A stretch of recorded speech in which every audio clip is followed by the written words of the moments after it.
So the reason why SAACI engaged with National Treasury is to avoid what happened with travel management companies, with a blanket policy being introduced without real feedback and input from the industry. So we've engaged with Treasury to just have a look at what are the consequences, but either intended or unintended, to not just introduce a concept or a policy like this where Treasury would perhaps like to move away from commission models as they did with TMCs. The process is in very early days at this stage. The survey was done purely as a fact-finding mission for SAACI to then be able to give proper feedback to Treasury and assist them during this process. So it doesn't have that unintended consequence of suddenly affecting our members' business.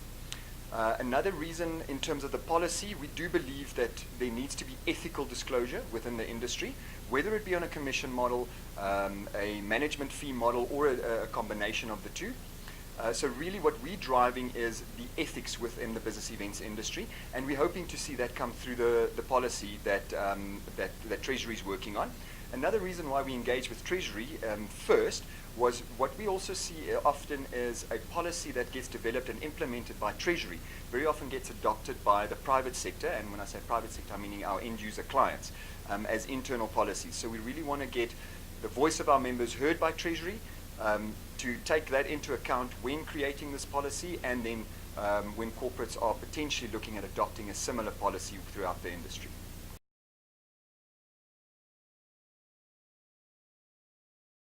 The formalization of policies could lead to regulation. However, as SAACI, we feel we cannot tell our members how to run their business, and we also don't think industry should be dictated to on how to run their business. Again, here, for us, the crucial element is the ethics within the industry. We need to make sure that our industry is ethical, behaves ethically towards our clients in order to stimulate more business within the industry, not to give ourselves a bad name.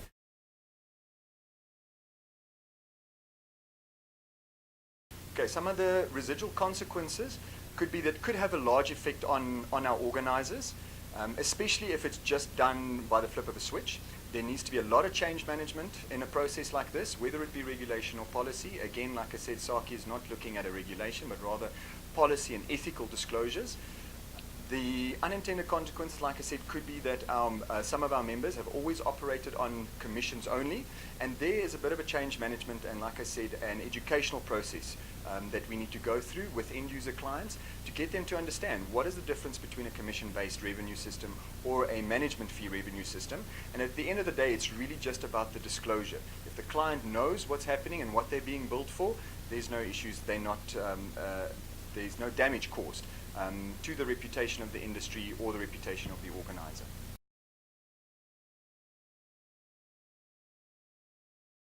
So the next steps for us in the process is we continue to engage with Treasury. Like I said, it's very early days in terms of their policy. We'll go through the remainder of this year engaging with Treasury, speaking to our members, getting additional info as we go through the process. We've also started engaging with some corporate clients to get some feedback from that side. We're also working with the GBTA, PPS, and the MICE Academy on really looking at the industry coming together. This is not something that we do in isolation.